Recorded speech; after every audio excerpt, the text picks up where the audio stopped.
I should have burned the costume when I had the chance. Before the smell started. Before the faces began appearing in the mirror. It started out like any other October. Cold wind, crunching leaves. That kind of lazy autumn sunlight that makes the world look older than it is. I was 26, living alone in a crappy studio apartment above a laundromat. Rent was cheap. The walls were thin. The neighbors were loud. But I didn't care. I loved Halloween. Always have. Every year, I'd go all out, decorate the place, carve pumpkins, hand out candy. But that year was special. Our town was finally bringing back the annual Halloween festival after 2 years of lockdowns. Costume contests, live bands, haunted maze, the whole thing. I wanted to win. And for once, I wanted something different. Not another zombie or vampire, something unique. That's how I found the Hollow Stitch, a thrift shop I'd never seen before. Wedged between a closed pharmacy and a pawn store that always smelled like pennies and cigarettes. It didn't even look open, but when I pushed the door, it creaked open by itself. And the smell hit me. Old fabric, dust, something faintly metallic, like blood that had dried years ago.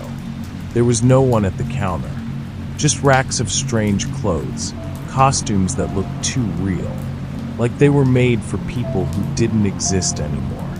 Then I saw it, hanging alone in the back corner, a full-body costume, stitched from different fabrics, leather, burlap, maybe even something that looked like skin. And pinned to the collar was a small yellow tag. On it, in faded typewriter ink, were 3 words: "Follow the instructions." I laughed at first. Of course, I didn't take it seriously. I just wanted something creepy. The old man who finally appeared behind the counter barely said a word. Just scanned it, looked at me, and whispered, "Don't wear it before midnight." I thought he was joking. Spoiler, he wasn't. I got home, costume in hand, and laid it across my bed. It was heavier than I expected. Cold, too, like it had been sitting in a freezer. I noticed another tag sewn into the inside lining, this time smaller, handwritten. It read, "Step 1, put it on alone. Step 2, lock all mirrors. Step 3, don't take it off until sunrise." Weird, right? I figured it was part of the gimmick. Maybe the shop owner was trying to add lore to the costume. That night, I got everything ready. Lights, snacks, horror movies playing in the background. Just a normal October night. Except the air felt heavy. The kind of stillness before a thunderstorm. Around 11:45, I decided I couldn't wait anymore. I took the costume from the closet. The fabric felt strange. Rough on the outside but soft on the inside, like fur or velvet that moved when I wasn't touching it. I slipped one leg in, then the other, and as I pulled it over my shoulders, I swear it breathed, like it exhaled against my skin. The zipper went up by itself. Smooth, slow. I froze. It was tight, too tight.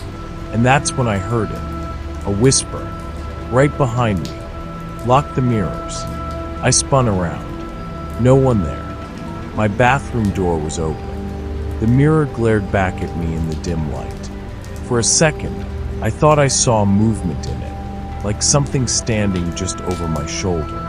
But when I turned, the room was empty.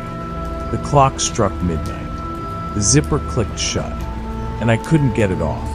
I pulled, tugged, yanked at the zipper until my fingers bled, but it didn't move. And then the inside started to move.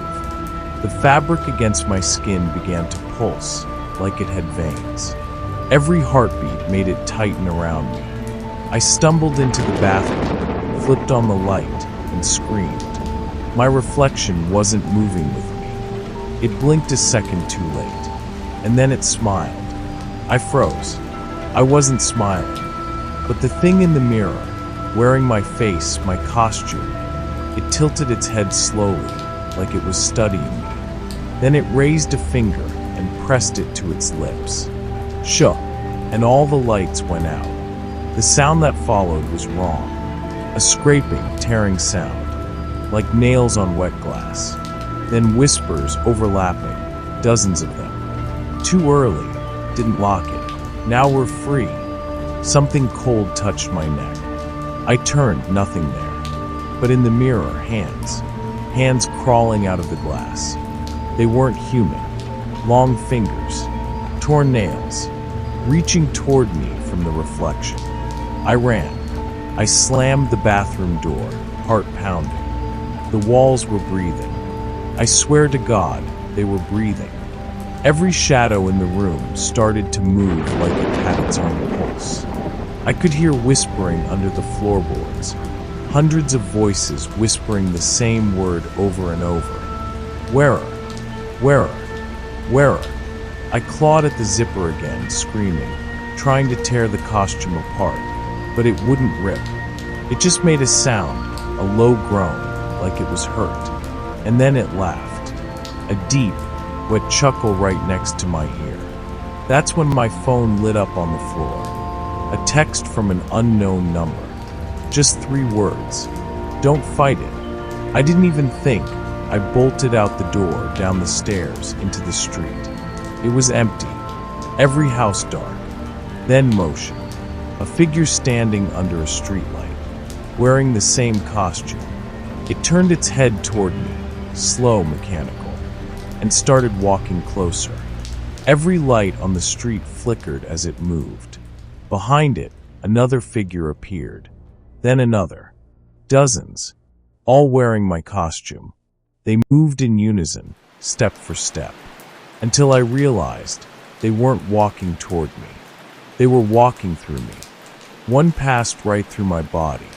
And in that moment, I saw where they came from, flashes of faces. People, different decades, different lives, all wearing the same stitched-together suit, all screaming silently behind fabric masks. And then I understood. The costume wasn't made for me. It was made of me. I woke up the next morning on my apartment floor. No costume, no cuts, no blood, just the faint smell of iron and dust, and a small yellow tag pinned to my shirt. It read, Step 4. Return to the hollow stitch before dawn. I ran to the thrift store, but it wasn't there anymore. The building was empty, condemned. Just a boarded-up shell with a single cracked window. And through that glass, I swear I saw someone standing in the dark, wearing my face, smiling. Last night, someone slipped a box under my door.